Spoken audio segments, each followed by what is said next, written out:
Patrícia. Bom dia, Sandra. Vamos às notícias de hoje. Na Inglaterra, uma nova revolução chega e causa impacto. Isso mesmo, teremos um convidado muito especial para falar um pouco mais sobre sua invenção. Na África, a chegada dos europeus ganha repercussão. Charles Darwin, autor da teoria da evolução, vai estar conosco. Será mesmo que ele foi racista? A Conferência de Berlim, na Alemanha, ocorre para a discussão da exploração do continente africano. A estreia do nosso quadro, Hora do Comentário, com assuntos muito importantes. A invasão inglesa na Índia e a resistência indiana. O 1º de maio histórico, seu significado e importância. Um documentário também sobre a Era Média. Tudo isso ainda hoje no seu jornal informativo predileto. Está no ar, Foco na História.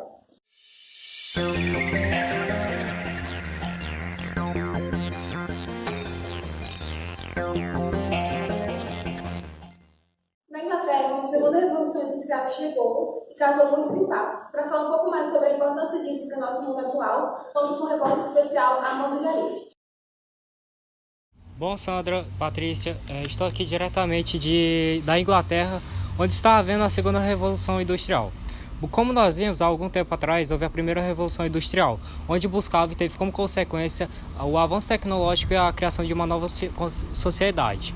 Essa nova revolução, que é a segunda, ela acentua a concentração de capital, onde ela acentua o capital de grandes empresas, ou seja, as grandes empresas elas dominam as pequenas, fazendo com que não haja concorrência entre elas. Vale ressaltar que essas empresas utilizam novos métodos de produção, como o Taylorismo e o Fordismo, onde cada um deles agilizam a produção e produzem mais nessas empresas. Ainda sobre esse assunto, me parece que você esteve hoje com um convidado muito especial. Isso mesmo, Sandra. Agora nós iremos ver a sensação de ter criado algo tão revolucionário para o mundo. É isso mesmo, Sandra. Eu estou aqui com um convidado muito especial, Thomas Jefferson, e eu vou falar um pouquinho mais com ele sobre isso. Thomas, me diga, como foi o processo de criação da lâmpada? Bom, eu inventei a lâmpada elétrica a partir de um filamento de carbono, onde ele levava correntes elétricas para uma ampola de vidro, fazendo com que gerasse o que chamamos de luz. Muito interessante. Me fala um pouquinho mais, qual foi a sensação de criar essa invenção e a importância dela nos dias atuais? Bom, é uma sensação muito incrível, já que vai ser algo utilizado pela humanidade e que vai revolucionar o mundo. É isso mesmo. Eu agradeço ao Thomas Jefferson e eu passo para... Pois é, gente. Agora, mudando um pouco de assunto, vamos falar sobre Charles Darwin, que ele lançou um livro que houve muita polêmica e ele vai esclarecer um pouco mais sobre isso. É isso mesmo, Sandra. Eu estou aqui com o Davi, que ele vai falar um pouquinho mais sobre a teoria dele e por que está dando tanto problema. E aí, Davi, você pode me explicar um pouco mais? Sim, Patrícia. Essa teoria no qual eu lancei esse livro já foi chamada até de racismo científico. Por quê? Porque nesse livro eu tento mostrar a forma de evolução da vida na Terra. Porque a evolução na vida da Terra, ela descende de um só meio. Porque a forma de vida na Terra é 1%, apenas 1% de diferença, no qual os cientistas estão falando que a minha teoria é racista. Eles deram o nome de racismo científico, porque eles estão falando que os animais inteligentes, os animais que raciocinam melhor do que os outros, são os europeus, os brancos. E os animais menos desenvolvidos estão chamando até de judeus e escravos negros. E em momento algum, essas palavras foram retiradas de mim. Por isso, decidi lançar esse livro, que fala toda a evolução da vida, de como ela começou até os dias atuais. Pois é, gente, nós temos que criar um pouquinho mais de senso antes de criticarmos e entendermos o que o autor quis dizer. Eu volto com vocês no estudo. Sandra? Você falou algo muito importante, Patrícia. Nós não podemos julgar sem realmente conhecer o que Darwin estava querendo mostrar para nós. Pois é. Mudando um pouco mais do assunto, vamos para Berlim, onde nosso convidado especial, Gustavo Cardoso, vai falar sobre algo que está acontecendo por lá, que é a Conferência de Berlim. Olá, Sandra e Patrícia, estou falando aqui diretamente do local onde está acontecendo a Conferência de Berlim, que foi inicialmente idealizada por Portugal. Porém, os alemães tomaram a iniciativa para a realização da conferência. Esse evento reúne 14 potências, sendo elas Itália, França, Grã-Bretanha, Dinamarca, Espanha, Estados Unidos, Alemanha e o Império Otomano, Portugal, Bélgica e Holanda, Suécia, Rússia e o Império Austro-Húngaro, com o intuito de debater a ocupação da África. Inicialmente, Portugal queria a criação do Mapa Cor-de-Rosa, que sugeria a criação de um domínio que unificasse dois territórios, portugueses, Angola e Moçambique. A proposta foi rejeitada pelo Reino Unido, que pressionou Portugal a abandonar isso. Além disso, está sendo debatida durante essa reunião a questão do domínio de determinadas regiões do Congo, ocupada pelos belgas. A Conferência de Berlim também determina que os rios Níger e Congo seriam de livre navegação, ou seja, estão abertos a todos os países. Por fim, foram determinados, em partes, os territórios que seriam ocupados e divididos na África, de forma que melhor agradasse todos os países envolvidos. Bom, como o Gustavo comentou, houve a invasão a alguns territórios da África e territórios da Ásia. Isso ocorreu principalmente pelos ingleses e pelos belgas. E qual foi a justificativa deles? Eles diziam que essa invasão foi para colonizar, para mudar a forma de agir dos povos. Mas alguns pesquisadores eles dizem que nada mais é do que uma forma de exploração econômica e geopolítica para que eles encontrem matéria-prima por causa da revolução que ocorreu. Agora a Camila vai falar um pouco mais sobre uma dessas revoltas que estão ocorrendo no continente indiano. Bom, eventos muito importantes têm ocorrido na Índia nos últimos dias. Desde a chegada dos ingleses, muitas rebeliões têm ocorrido. Nosso repórter Tiago vai nos contar mais um pouco sobre o que está acontecendo.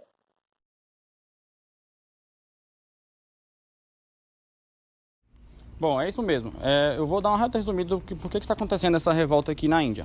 Há pouco tempo, os ingleses criaram a Companhia das Índias Orientais, que tinha como objetivo apenas realizar comércio entre a Inglaterra, a Índia e o Sudeste Asiático. Porém, os ingleses foram entrando pouco a pouco nas terras indianas e acabaram se apoderando das terras dos indianos. Eles mesclaram as terras da Índia à Inglaterra, ou seja, tudo que tem hoje nessa terra aqui pertence aos ingleses. Bom, isso gerou um pouco de revolta na população, porque isso afetou os costumes dos habitantes, a economia e todo tipo, por exemplo, de cultura que eles tinham está sendo afetado e mudado. Isso gerou um pouco de revolta entre eles, que acabou eclodindo essas revoltas dos cipaios, que no caso dá esse nome, pois cipaio seria o nome dado aos indianos que participam do exército inglês. Eles são obrigados a participar do exército, já que as terras deles foram dominadas, ou seja, eles estão passando por um processo de, podemos dizer, de dominação. Os ingleses estão querendo dominar toda a parte indiana, porque o comércio seria mais livre entre eles dois. Bom, e aconteceu há pouco tempo a revolta, que no caso, boa parte da população se revoltou e fez muita rebeldia pela cidade. Bom, essa rebeldia acabou virando um desastre, pois o exército inglês não gostou nada disso e acabou reforçando as tropas pela cidade e acabou detendo todos os indianos. Bom, como o fim dessa revolta, os indianos foram detidos e eles disseram que os ingleses disseram que se mais uma revolta dessa acontecer, eles iriam continuar se apoderando das terras até eles dominarem o total território. Bom, as principais causas que os manifestantes disseram de estar fazendo essa revolta seria mais as más condições que eles têm e também o fato deles estar sendo obrigados a fazer esse tipo de coisa, por exemplo, participar do exército inglês, e também o principal mesmo seria, como eu citei antes, as diferenças, as culturas e as etnias aí estão sendo todas mudadas pelos ingleses. Pois é. Como eu falei no início, hoje nós vamos ter a estreia do quadro Hora do Documentário. Nós vamos ter um documentário muito especial feito pelo nosso repórter Gustavo, para falar um pouco mais sobre o neocolonialismo.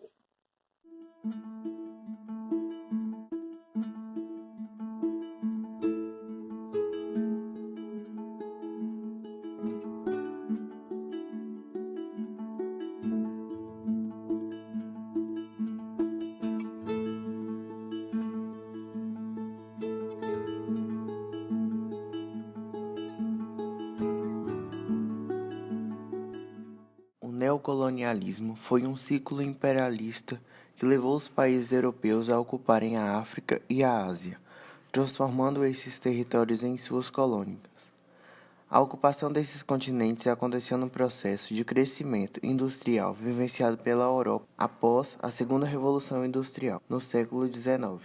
Os interesses das potências europeias pela África resultaram na realização da Conferência de Berlim entre 1884 e 1885. A Europa do século XIX vivenciou transformações profundas, possibilitadas pelo grande desenvolvimento tecnológico do período. Novas fontes de energia passaram a ser utilizadas, como a energia elétrica e o uso do petróleo para a produção de combustível, para motores a combustão. Aconteceram ainda avanços na química e na produção de metais, no meio de transformações e transportes e de comunicação. Esse desenvolvimento tecnológico resultou na Segunda Revolução Industrial, que possibilitou o crescimento das indústrias na Europa e no desenvolvimento dos países, dentro de uma economia capitalista. Esse processo gerou uma demanda contínua por matérias-primas e uma grande necessidade por novos mercados consumidores que conseguiram absorver as mercadorias produzidas. Assim, a África, a Ásia e a Oceania transformaram-se em alvos dos países europeus, desejosos em implantar um sistema de exploração econômica intensa nas regiões. O continente mais disputado foi o africano, onde uma série de potências europeias instalaram-se e criaram colônias explorativas.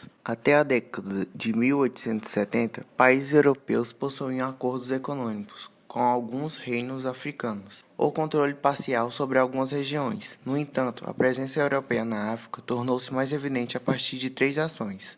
O interesse demonstrado pelo rei belga Leopoldo I, sucedido pelo seu filho Leopoldo II no Congo, levou ao estabelecimento de uma associação para explorar esse território. Expedições portuguesas promoviam a ocupação de territórios no interior de Moçambique e crescente presença francesa no Egito, Tunísia e Madagascar. A sucessão desses eventos desencadeou um grande interesse por território do continente africano, por parte dos países europeus. A ocupação da África e as disputas por terras levaram os países europeus a organizarem a Conferência de Berlim. Essa conferência foi sugerida por Portugal e foi organizada pelo primeiro-ministro alemão Otto von Bismarck entre 1884 e 1885. A ocupação do continente africano pelas potências europeias foi justificada como uma missão civilizatória. As nações europeias argumentavam que levariam as benfeitorias da civilização ocidental, a modernidade tecnológica, o cristianismo e os conceitos de civilização que dariam fim à escravidão, ainda existente em algumas partes da África. Esse discurso, no entanto, era apenas um pretexto utilizado pelos países europeus para mascarar o real objetivo, que era impor um processo exploratório intenso sobre a África. A ocupação desse continente também era justificada a partir de teorias racistas comuns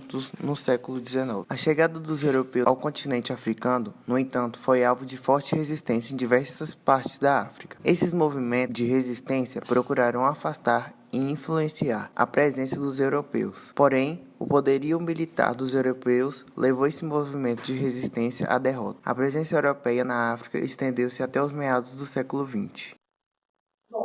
Na China, assim como a Índia, a chegada dos ingleses para a exploração de bens comerciais tem provocado muita discussão. O nosso repórter Thiago estará nos explicando mais sobre isso.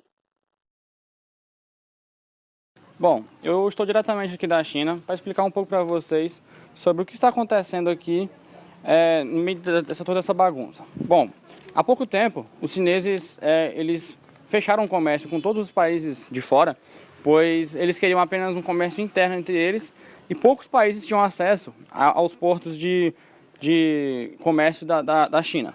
Os ingleses não gostaram nem um pouco dessa decisão, pois eles consideraram isso como uma ameaça ao livre comércio, pois para os ingleses todos os países tinham que ter livre comércio entre si. Os ingleses então declararam guerra à China e acabaram criando meio que uma revolta entre esses dois países. E os ingleses então tomaram o posto da China e foram obrigados a abrir os portos para comercializar com a Inglaterra e com outros países.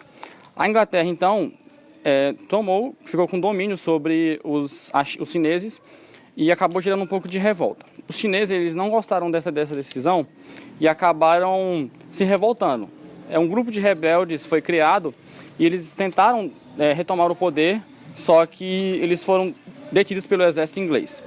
O exército inglês estava bem reforçado e eles queriam continuar com esse porto aberto, esses portos abertos, pois a economia assim ficaria melhor. A China, ela fechou o comércio, pois os ingleses tinham um dos principais meios de matéria-prima que a Inglaterra produzia. Em Inglaterra, após esse fechamento dos portos, a Inglaterra ficou um pouco ameaçada. Aí ocorreu a Inglaterra invadiu a China, dominou e até pouco tempo estava sob o domínio. Porém, acabou de chegar a informação aqui de que hoje, no caso, um partido nacionalista chinês, no caso, um dos partidos que queriam a independência da China, invadiram e derrubaram o antigo imperador, que no caso era apenas uma criança de 6 anos que estava no poder. Ela não tinha nenhuma alta relevância ainda nesses contratos de fechamento de portos, etc., pois ele estava lá, pois ele era descendente do antigo imperador. Bom, e agora a China ela voltou com seus antigos contratos e os ingleses tiveram que se retirar do país. Para entendermos um pouquinho melhor sobre o que o Thiago falou, vamos para mais um comentário sobre a Era Meiji.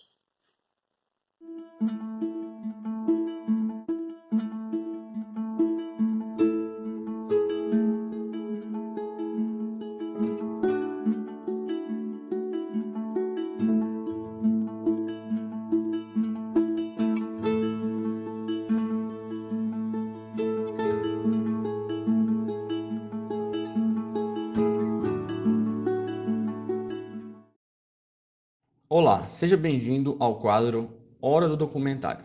Hoje, eu, Thiago, irei apresentar um pouco sobre a Era Meiji, que foi uma época de avanço para o Japão. Primeiramente, temos que entender como era o Japão antes. O Japão, nos anos anteriores à chegada dos Estados Unidos, viveu 700 anos mergulhado no shogunato, regime feudal denominado pela presença dos militares no poder, exercido pelos samurais em nome do imperador. Foi então, em 1853, que os Estados Unidos obrigaram o Japão a abrirem os portos de intercâmbio com outros países. O monarca Mutsuhito estava então com 16 anos e decretando o final do feudalismo japonês. Subiu ao trono como o 122º imperador, assumindo de fato a autoridade. Teve início assim o período ou Era Meiji, que durou 45 anos, de 8 de setembro de 1868 a 30 de julho de 1912. Esta etapa da história do Japão foi marcada por um veloz processo de modernização que culminou na transformação deste país em potência planetária. Ao longo deste reinado, a nação japonesa não esteve isenta de ser convertida em um mero fantoche do Ocidente ou em uma colônia da Europa ou dos Estados Unidos. Pouco a pouco, o Japão foi sendo moldado de forma a conviver com o sistema capitalista. Sua gestão pública foi concentrada em um núcleo central. O Estado adotou a política de intervenção econômica, o que permitiu a extinção dos últimos vestígios do feudalismo, com a libertação da mão de obra e a absorção das inovações tecnológicas promovidas pelas grandes potências ocidentais. Ao mesmo tempo, o país ganhou suas primeiras universidades e um gabinete parlamentar, criado em 1885. 4 anos depois, a nação elaborou sua primeira constituição, assumindo-se diante do mundo como uma monarquia constitucional. O desenvolvimento da indústria foi inevitável e logo apareceram os impérios econômicos, baseados em grupos familiares conhecidos como os aibatsus, que estenderam suas mãos também ao mundo do comércio e das finanças. Então, as principais características desta era foram o fim do sistema feudal, do shogunato e dos samurais, a abertura dos portos e intensificação das relações internacionais, o desenvolvimento da urbanização e avanço da modernização do país, um governo democrático e unificação do país, promulgação da primeira Constituição, reformas econômicas e legislativas, intervenção do Estado na economia, a criação da moeda japonesa, o iene, e o ensino primário obrigatório, junto com a criação de universidades. Agora, um rápido resumo sobre o 1º de maio ou Dia do Trabalho. A história do Dia do Trabalho remonta ao ano de 1886, na industrializada cidade de Chicago, nos Estados Unidos. No dia 1º de maio do mesmo ano, milhares de trabalhadores foram às ruas reivindicar melhores condições de trabalho, entre elas a redução da jornada de trabalho de 13 para 8 horas diárias. Neste mesmo dia, ocorreu nos Estados Unidos uma grande greve geral dos trabalhadores. 2 dias após os acontecimentos, um conflito envolvendo policiais e trabalhadores provocou a morte de alguns manifestantes. Foram dias marcantes na história da luta dos trabalhadores por melhores condições de trabalho. Para homenagear aqueles que morreram nos conflitos, a Segunda Internacional Socialista, ocorrida na capital francesa em 20 de julho de 1889, criou o Dia Internacional dos Trabalhadores, que seria comemorado em 1º de maio de cada ano. Bom, agora vamos entrar em um assunto mais leve. Vamos entender o conceito de ideologia e cultura. Bom, todas as mudanças que ocorreram no mundo atual, isso vai causar um impacto na forma de como agimos para como vamos agir daqui em diante. Antes, vamos saber o que é o conceito de ideologia. O termo ideologia ele foi utilizado inicialmente pelo pensador francês Denis Diderot em seu livro Elementos de Ideologia, no sentido de ciência das regras e das ideias. Tassi ele procurava elaborar uma explicação para os fenômenos sensíveis que interferem na formação das ideias, ou seja, a vontade, a razão, a percepção e a memória. Cultura, por outro lado, é um conjunto de ações, culturas, religiões de uma determinada sociedade, de um determinado povo. Com o impacto da Revolução Industrial, o mundo acaba por se modernizar e todos os países vão ter que se adequar a esse sistema. O capitalismo é a principal fonte de renda, a principal forma de economia nos dias atuais e provavelmente terá um impacto até as futuras gerações. Agradecemos aos telespectadores e se encerra mais um Jornal Foco na Escola.